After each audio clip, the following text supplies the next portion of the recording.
그러면 여기서 이 건을 취재한 최경재 기자와 자세한 이야기 나눠보겠습니다. 최 기자. 네. 우선 박 의원 측 해명하고요. 민주당 측 반응 좀 정리해 볼까요?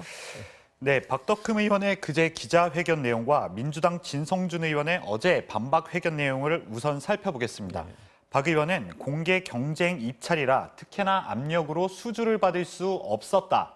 특혜가 있었다면 대한민국 입찰 시스템에 문제가 있는 것이라고 강조했습니다.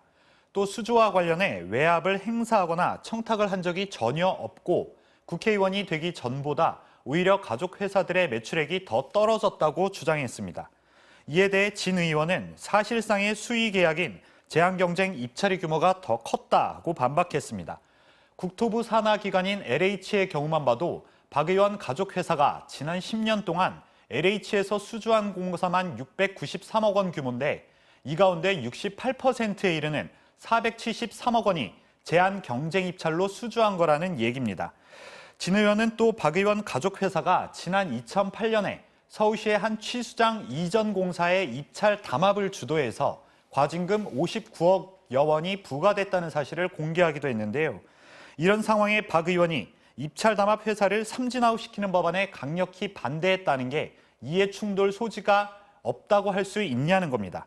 한편 박 의원은 만약 서울시가 특혜 수주를 줬다면 서울시 정무부시장이었던 진 의원도 책임이 있다고 주장했는데 진 의원은 재임 시기가 다르고 정무부시장은 건설 공사 관련 업무도 맡지 않는다며 물귀신 작전이라고 일축했습니다. 자, 그러면 박 의원 측 주장을 한번 조목조목 짚어봐야 될 것 같은데요. 핵심은 자신이 국토위 의원으로 있을 때 가족 기업한테 돌아간 수주액이 오히려 줄어들었다. 뭐 이거 아니겠습니까? 네, 그렇습니다. 근데 이걸 따져보니까 이게 아니더라 이 얘기 같은데요. 좀 정리해 주시죠. 예. 네, 맞습니다. 앞서 박 의원은 가족 회사들의 매출액을 연도별로 정리한 표를 앞세워서 그 본인의 해명에 나섰는데요. 근데 그 부분을 자세히 팩트 체크를 해봤더니 2018년도에는 643억 원에서 올해 7월까지를 기준으로 볼 때 363억 원으로 감소 추세인 건 맞습니다. 예. 그런데 같은 기간 국토교통부 산하기관들로부터 공사를 수주해 올린 매출은 24억 원에서 148억 원으로 늘어난 것으로 확인이 됐습니다. 전체 매출 가운데 국토부 산하기관에서 수주한 매출액 비율이 3.8%에서 40.8%로 늘어난 겁니다. 박 의원 주장대로 전체 매출액은 감소 추세였다 해도 국토부 산하기관으로부터 올린 매출 추세는 정반대였던 겁니다. 자료를 입수한 더불어민주당 천준호 의원은 박 의원 일가 기업이 피감기관 공사를 적극적으로 수주해서 매출이 줄어드는 것을 보완하려 했던 것 아니냐 이렇게 지적을 하기도 했습니다. 이에 대해 박 의원 측은 전체 매출이 줄었는데 세부적인 내역은 의미가 없다. 또 실질적인 수익을 따져봐야 한다며 격앙된 반응을 보이기도 했습니다. 또 국회의원 재직 여부와 관계없이 꾸준히 수주 활동을 해온 기관일 뿐이라며 이해 충돌과는 전혀 관계가 없다는 입장을 재차 강조했습니다.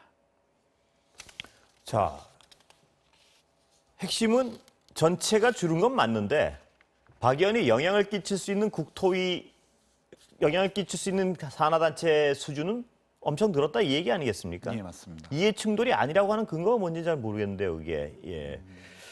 그 여야 지금 격앙돼 있죠? 어떻게 대응하고 있습니까? 예, 그렇습니다. 지금 민주당 지도부는 어제에 이어 오늘도 박 의원의 의원직 사퇴를 촉구하면서 예. 공세 수위를 높였습니다.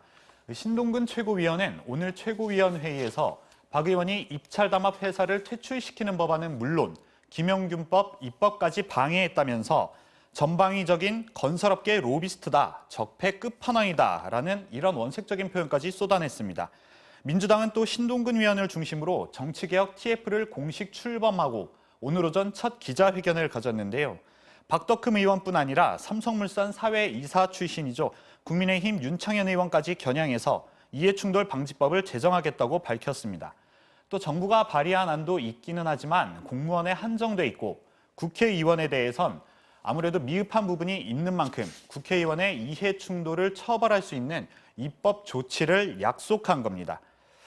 그리고 국민의힘도 박 의원에 대해서 긴급 진상조사 특위를 구성하기로 했는데요. 외부 인사 두세 명을 당의 윤리관으로 임명해서 관련 의혹을 조사할 방침이라고 밝혔습니다. 동료 의원들끼리 특위를 구성할 때보다 조사에 대한 신뢰도와 투명성을 높일 수 있고 또 내부적으로는 서로를 비판해선 안 된다는 판단이 깔린 것으로 보입니다. 그러면서도 국민의힘은 이해 충돌 사례는 민주당에도 많다. 국회 차원의 전수조사를 하자. 이렇게 맞서고 있는 상태입니다. 네, 최경지 기자 수고했습니다. 네.